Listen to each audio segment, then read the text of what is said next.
everyone, welcome back to my channel. And today is the start of the mini magical readathon. It's Brittany, bitch. So in this vlog, I'm planning on reading the two books that I mentioned in my mini magical readathon TBR. The first one I'm going to try to attempt is Ready Player One, and then the second one is Upgrade by Blake Crouch. If you want to see what prompts they fulfill, etc., go check out my TBR video. Also, today is my brother's birthday, so I took a half day today from work, so we're gonna go see this movie called, I think it's The Death on the Nile or Death on the Nile. It's like the Agatha Christie book as a movie. And we're gonna go to one of those like fancy places where you can sit down and eat. I really wish they had like a better selection of like fresher options because everything's like burgers and fries and pizzas and wraps and etc. But their Wisconsin cheese curds are absolutely incredible. I still need to wrap his presents and I still need to go pick up his cake, which is going to be magnificent. So I'm really excited to show that to you a little bit later. And also, I only got 4% into Ready Player One today while I was at work because this is actually a longer book than I expected. This is a 15-hour audiobook and everything in here is extremely tiny, so I'm reading it on like 1.5 speed, so I'm hoping I can finish it this week on audio, all of it. Maybe we'll just have to see, but I only got 4% in, really enjoying that. But I'm gonna go do some birthday preparations. We gotta go to the movie, all that fun junk, and then I'm gonna wrap his presents and show all that fun stuff a little bit later.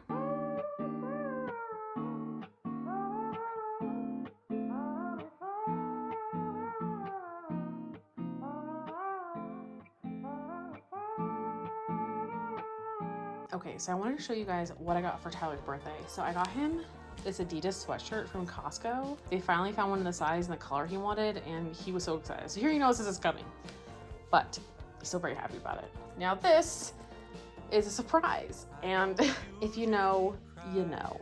Were people doing coke in your bathroom? Oh, come on. This is obviously referencing Lisa Rinna saying, were people doing coke in your bathroom? So this is for his bathroom. I didn't realize it was gonna be this big when I got this frame, so I had to just get it printed out for the same size, but it's a little bigger than I was anticipating. It's 11 by 17, and I didn't realize how big that actually was. I got this damn candle that I guess just fell the fuck out from Target. It is the Pisces candle, because he's a Pisces, obviously. So it's water mint and juniper. I gotta put that little stupid thing back on. But I don't know why the fuck it just fell out. It literally falling out. I also got him a Flamingo light hydrating spray. We use this pretty much year round for body lotion. We both do, but they only sell it at a certain Target anymore, so it takes like 25 minutes to get there. So this was definitely a surprise and a treat. This is a really cute black and leather lanyard that he wanted from his Amazon wish list. And then this is a gray silicone scrubby for the shower. We usually buy one yearly, so this is his next year's scrubby. I also got him this cute little frame from Target for his bedroom, and then I downloaded this picture from a seller on Etsy. His bedroom is ocean themed, so I thought this was pretty perfect. And I guess you could do it this way too, but even the people who sell it did it this way, so I think this is how it's supposed to be done. Please ignore my restless face, 'cause it's so hard to keep it all together ever since we left. I guess it just makes sense to what the reasoning was when I said, in case I go, no need to be stressed, gotta take it home, get there. I really miss the shade of blue.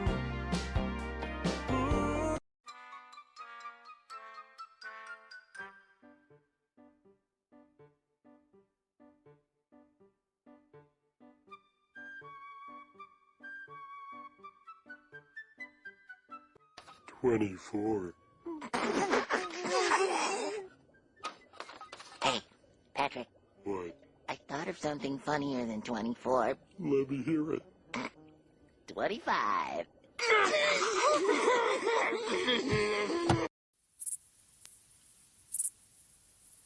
Hello everyone, welcome to day 2. And I just got back from the gym. I had a really long day at work. I actually came back from the gym and then finished working. So now I am free to do whatever the fuck I want. And I'm gonna go make dinner in just a moment. For the meantime, I wanted to give you an update on the books because surprisingly, I'm 15% of the way into both of the novels for this reading vlog, which I find a little quinky-dinky. I've never really had that happen. So let's talk about Ready Player One. And so far, this is a lot of info dumping. It is a lot of 80 references, and I feel like it's a little slow at the moment. I don't know if it's also because I'm listening to this on 1.5 speed, but I just really want to make sure I don't miss anything. I've kind of been listening to a lot of audiobooks a little bit slower because I just want to be able to like soak in what's happening. And I really liked it at first, but now it's getting a smidge repetitive. But I also don't know if it's because I've already seen the movie, so I already kind of know what they're talking about or what. There is a lot of world building here, which I really enjoy, but at the same time, some parts of it I just feel are a little bit of a slog to get through, especially because there's so many 80s references. Like they'll just list TV show after TV show after TV show or music artist after music artist. And like, I get it. And I can see why people would love that. And there's definitely some, there's some references that made me laugh. I mean, if you've seen Airplane, great film. And one of my favorite lines from that is, "Don't call me Shirley." And the characters say that in here because it's a reference to the movie. And I thought it was really great. And I love the way that it was like integrated. But it's just a little dense at the moment. I'm just going to say dense. Dense is probably the perfect word for this. It's a little dense, it's a little intense, but I love the world. I can definitely see what it's getting at. It's basically going into like deep explanation about what the Oasis is and how it was created and what it means to people, and I totally get that, but I'm really definitely ready for a little bit of action. I'm ready for it to get started a little bit. So 15% of the way in, I guess isn't very far, but so far it's feeling a little dense.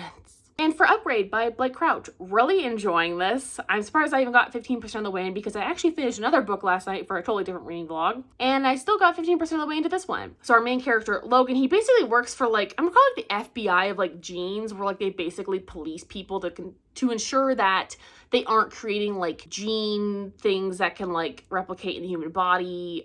What's what I'm looking for? They can't create things that can like alter like human genetic makeup. You can basically create whatever you want, and you can create terrible, terrible viruses and stuff that affect people's DNA in different ways. And you can also use it to like target certain people, etc. Very interesting premise. And our main character, Logan, his mom, I can't remember exactly what she did, but she created like a really big no gene product. Like she was absolutely brilliant, but she created something bad. But so far he was exposed to this virus, this like little ice sphere blew up in his face and he was exposed to this virus. And then they're like, hey, well, your DNA wasn't altered. Now you're free to go after like 2 weeks in quarantine in the ICU because obviously, from like the blast, he has like broken ribs, etc. But now, I think I'm like chapter 3 or 4, he's kind of realizing something is up because he doesn't really feel good. His bones really hurt. And then whenever he had an x-ray scan, his bones were like really dense, like Wolverine metal dense or whatever. So I'm very curious to see what's going on. Obviously he was exposed to this virus that's changing his DNA, but we don't really know how. And I just want to know like what the purpose was of exposing him to this. I'm very curious. And this is a very fast, easy read. I love Blake Crouch's writing, so I'm really looking forward to getting a little more into this. But for now, I'm going to go make dinner, and then I'm going to take a shower and go to bed and start this day all over again tomorrow.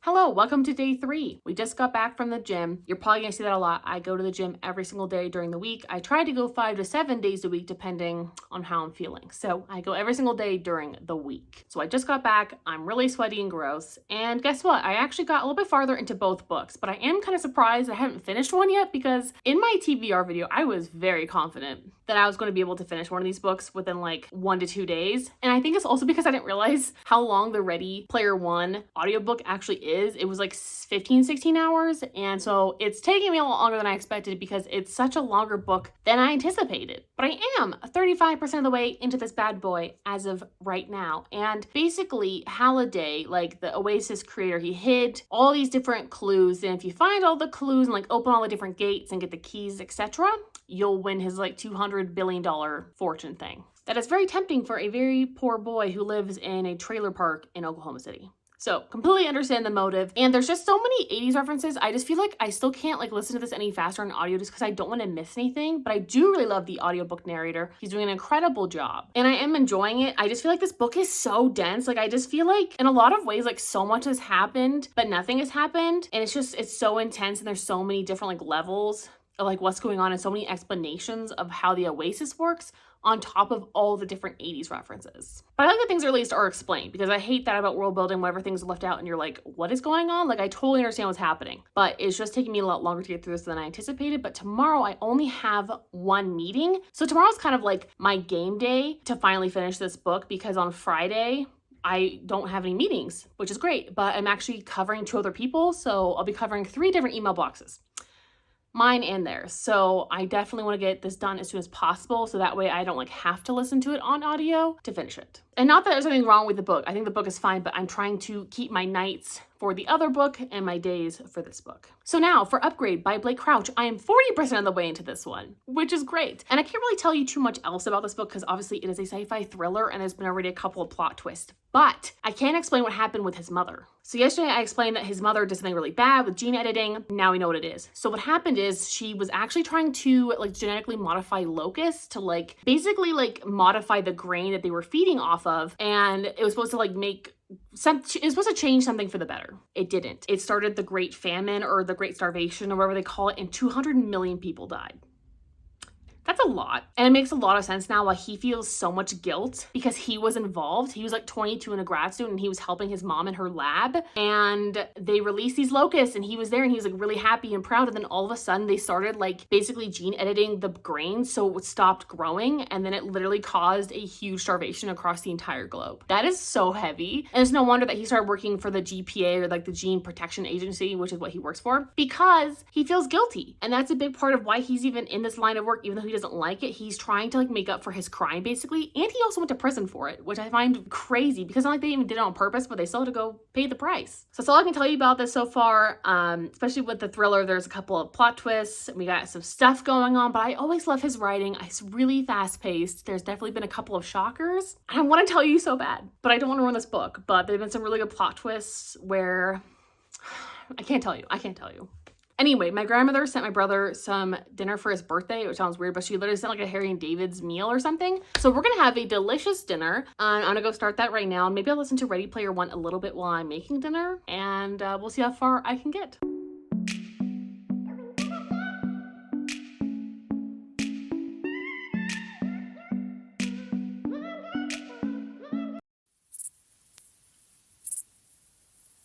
Hello, and welcome to Day 4. So I'm actually 92% of the way into Upgrade. So I will give you guys an update on that tomorrow, which is Friday, because I'm going to finish it tonight and then kind of give you my full thoughts. But so far, my only big complaint is that I feel like in his other two books that I really loved, which were Recursion and Dark Matter, I feel like there was a lot of like mystery and confusion about like what was going to happen. And I feel like this one kind of has more of like a simple trajectory, and I don't really like know what's going to like surprise me out of here. I feel like I haven't had any like big surprises other than like one early on plot twist that I wasn't expecting. And I feel like the other ones have like a lot more like mind fuckery. And maybe that's just what they're dealing with because Dark Matter deals with like multiverses, and then Recursion kind of deals with like past memories and slash multiverses. And I just feel like with this one with gene editing, you're not really going through time, which is obviously one of my favorite tropes. So maybe that's why it's just not connecting on that level of what I expect from him. But it obviously is a really fast read. Now for Ready Player One, I'm 70% of the way into this, and I really thought I was going to finish it today, but you know what? It's fine. I do end up having a meeting tomorrow, so I only have one.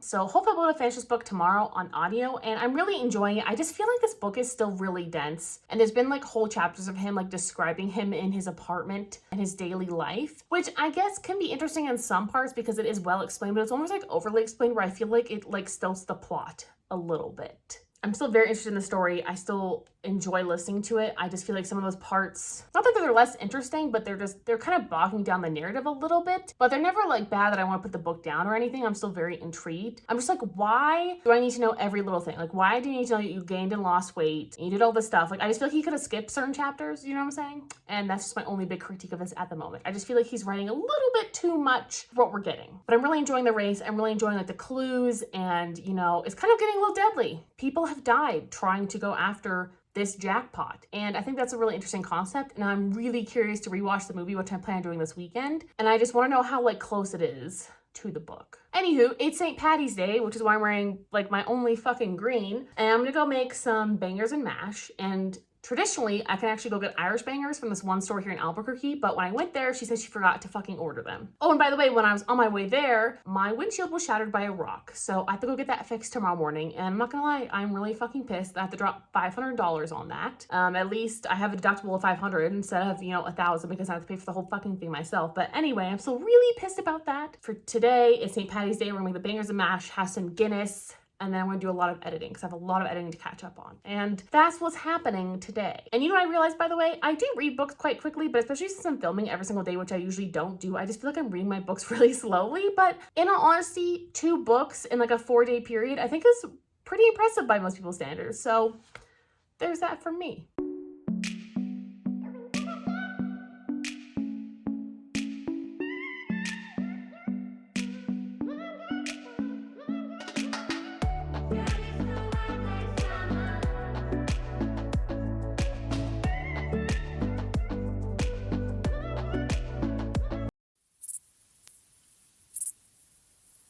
Hello and welcome to day 5. So it's Friday, it's off work, it's 4:30, and I did not go to the gym today. So I feel like I'm cheating on the gym, and I feel like that's something I should talk to a therapist about because I feel so guilty for not being there right now, which is so weird. But I really have a lot of filming to do. I have a lot of editing to do. It's also just kind of like a busy Friday. I was covering for 2 other people today, and I had to go get my glass replaced in my windshield because a fucking rock hit it. So I went and paid $500 for that. So if you notice, it's actually a lot brighter in my face, which is also just kind of weird. I haven't had a bright, normal, like full windshield without like a tint on it for like 3 or 4 years now. So I don't even like remember what it was like, but it's very bright. Also, I went to Dutch Bros and I decided to try their new Rebel. It's the Daydream Rebel. So it's like elderflower and passion fruit. Actually, I think it's quite good.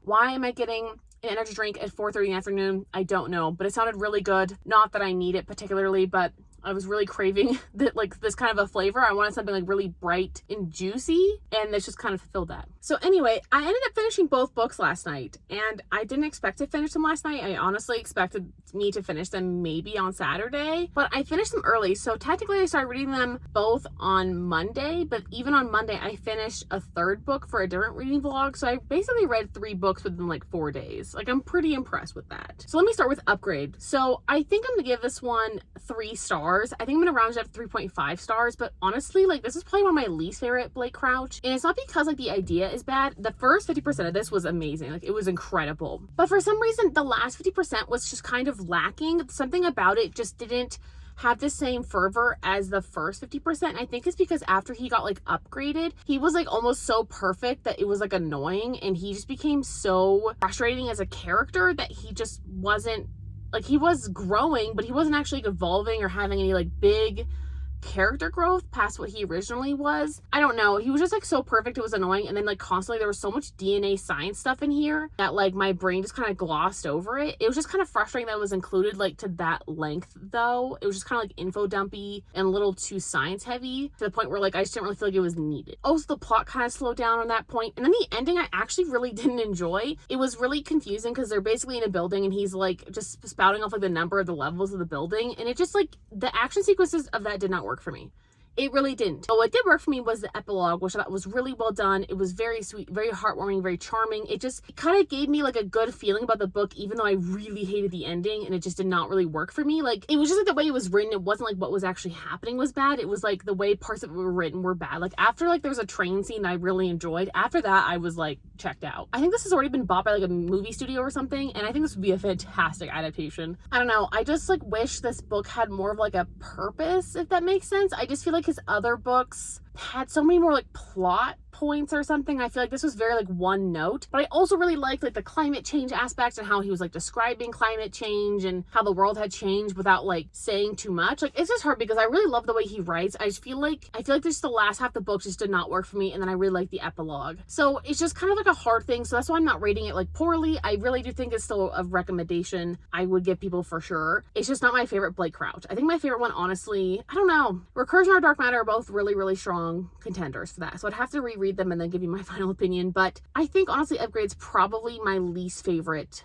of all 3 of like those big famous ones of his lately. So that's just my opinion. And then for Ready Player One, I also ended up finishing this one, even though I had 30% left. And I have no idea how the fuck I did that, but I stayed up late and I finished it because I just kind of didn't want to put it down when I only had a couple of chapters. And I think I'm gonna give this book like 4.25 stars. I really enjoyed it, but like not to like the 5-star level part, because there were definitely a lot of bits of this that were really frustrating. I loved the idea of this. I love what happened. I love the plot points. I loved the relationships. I just had a hard time with like all of like the 80s like porn nostalgia. Like, there's just so much 80s nostalgia in here. it almost felt like gatekeeping. So many parts of this were like, if you don't know this like one minute detail, you couldn't like get something. And it was just kind of frustrating. I just feel like it kind of isolated a lot of players, but also like people reading this. I just didn't like the way people were described. I think sometimes it was kind of like bordering on disrespectful and just like a little bit annoying. And I was like, did you really need to like keep bringing up that you were like afraid that the girl you liked online was like a 300-pound obese man in his mom's basement? I just feel like it was a little rude. I don't know, it just didn't really sit well with me a lot. And there's no other way to describe it. So I finished both the books. They both got pretty good ratings, and I'm feeling pretty impressed with myself that I did finish earlier than I expected to, which was great because the readathon ends on Sunday, but I'm definitely going to end it here today. This is the end of my vlog. I will definitely just go ahead and post this tomorrow because I have to edit the entire thing. So I'm going to somehow get it to you tomorrow. And then tonight I'm going to probably watch Ready Player One on HBO and see how I feel about it, because I distinctly remember there being a car scene, like a very big racetrack scene that I loved in the movie that was not in the book. So I really want to know what they changed between the two. And I'm now announcing a new series on my channel, which I have not yet filmed, but I'm basically going to do like a what's better. So I'm going to compare the book between like the screen adaptation, because there's so many of them that I've watched, whether it's like a movie or a TV series, and sometimes the book does it better, and sometimes the TV series is a lot better. And I already have like 15 different ones, so I'm going to probably do like 5 per each video, so they're not super long, and Ready Player One is going to be one of them. So if you eventually want to hear my thoughts on that, go check out that series. That'll be out eventually. Anywho, thanks for coming to my TED Talk, and thank you for sticking with me for this entire week. It was kind of a fucking mess, and I'm ready to go eat some delicious dinner and watch Ready Player One. So, peace out. I'll talk to you guys eventually. Thanks so much for watching. Bye.